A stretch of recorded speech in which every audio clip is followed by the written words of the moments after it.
a economia vai bem, né?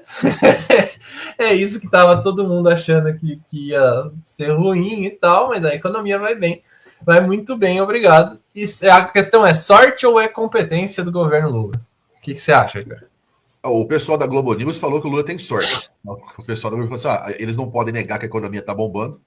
O PIB brasileiro, pra você ter uma ideia, no começo do ano tinha estimativas que o PIB ia crescer 0,15%, 0,2%. E agora há estimativas do mercado financeiro de que o PIB pode chegar a 2,5%, 2,8%. Tem algumas estimativas de 3%. O Lula tem sorte? Eu não duvido, porque quem é bom também lida com a sorte, né? Agora, o Lula tem uma visão pragmática da economia que é muito importante. Dentro do capitalismo, João, dentro do capitalismo, eu não estou falando aqui de socialismo, nós vivemos dentro do capitalismo. Não existe, na minha opinião, nenhum modelo melhor do que os modelos keynesianos, né? Dentro do capitalismo. Porque o Lula é um keynesiano, o Lula e os seus economistas. Então, ele olha para o PIB e pergunta o seguinte: o que constitui o PIB de um país? Aí a pessoa vai falar para ele assim: o que constitui o PIB do país é a balança comercial. Então, a balança comercial nós precisamos exportar mais do que importa. Então, precisamos ter uma balança positiva. A nossa balança está positiva por causa do agronegócio. E pode se tornar ainda mais positiva se a gente conseguir retomar o fôlego de alguns setores industriais de tecnologia dentro do país. Então, ele falou: vamos investir nisso. Coloca o BNDES para poder investir. Ou seja, pega o setor público e vai ajudar o setor privado, que é exatamente o que pede o keynesianismo. Então, vamos como ele diz, né? Nós vamos dobrar a nossa produção agrícola. Mesmo o agronegócio sendo ideologicamente contra mim, eu não tenho nada contra o agronegócio, então eu vou fazer o Estado brasileiro ajudar o agronegócio a melhorar ainda mais a balança comercial, vamos retomar o setor industrial. Que outra perna do PIB? É o consumo das famílias. É o consumo das famílias, então eu vou dar aumento real do salário mínimo todos os anos. Eu vou reconstituir os programas sociais, né? Eu vou fazer a economia aquecer. O dinheiro chega na mão das pessoas, o dinheiro gira. Isso o Lula faz, diferente de outros, né? Outra perna, o investimento privado. E aí, por exemplo, a gente tem falado muito do Nogueira, né? O nosso prefeito aqui de Ribeirão Preto, que pega os terrenos públicos e vende, e diz o seguinte, né? Na visão do Nogueira e de quem o circunda: basta vender os terrenos públicos, o cara que vai comprar imediatamente vai investir, né? Então vai começar a surgir em Ribeirão Preto, João, hotel 5 estrelas, indústria, empresa, né? Ribeirão vai virar a Disneylândia do investimento privado.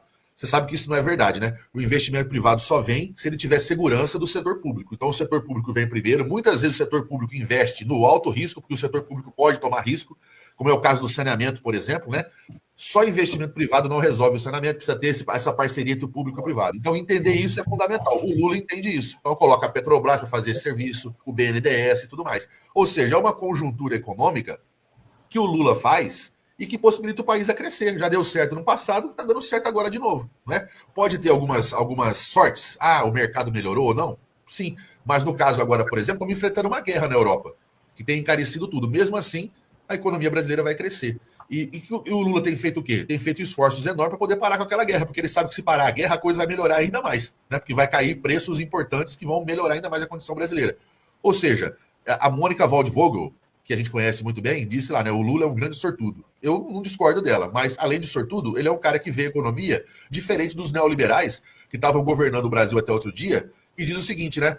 Vamos encher de dinheiro os grandes ricos, porque se eles ficarem trilionários, eles investem. E isso aconteceu em algum lugar do mundo, João? Nunca, né? O trilionário, quando tem dinheiro, ele coloca no mercado financeiro e não na economia real. A diferença é de pensamento, né? Pensamento econômico. Simples. É isso aí. E também, Ricardo, se o Lula tem sorte, mostrou que tem sorte em 3 mandatos, fica aí, ó. Vamos eleger o cara. Pede música no Fantástico. Pede música no Fantástico. Exatamente.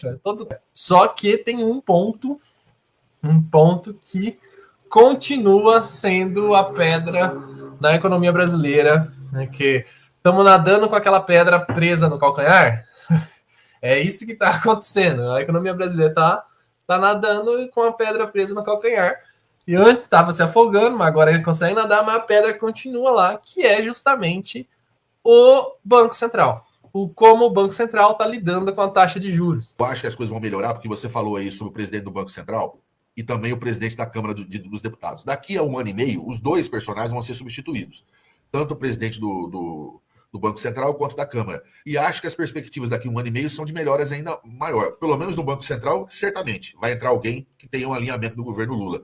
E eu acho que a força política que o Lula pode obter daqui até a eleição da Câmara ela pode, inclusive, fazer com que esse fator melhore na Câmara dos Deputados. Então, eu acho que a perspectiva do governo Lula é de melhora. Não. E, Ricardo, eu acho que você pontuou muito bem, assim, então tem vários desafios que o Lula está encarando de frente. Reconstituir a economia, reconstituir a soberania e reconstituir a política. Né? Acho que foram esses três que você falou, né? Eu acho, inclusive, que o terceiro é o mais difícil. E ele entra justamente em um aspecto do próximo tema da nossa live hoje aqui, que é a comunicação. E aí eu já vou introduzir o próximo tema aqui, que é Lula inicia uma nova forma de comunicação. Avaliação da primeira live do Lula.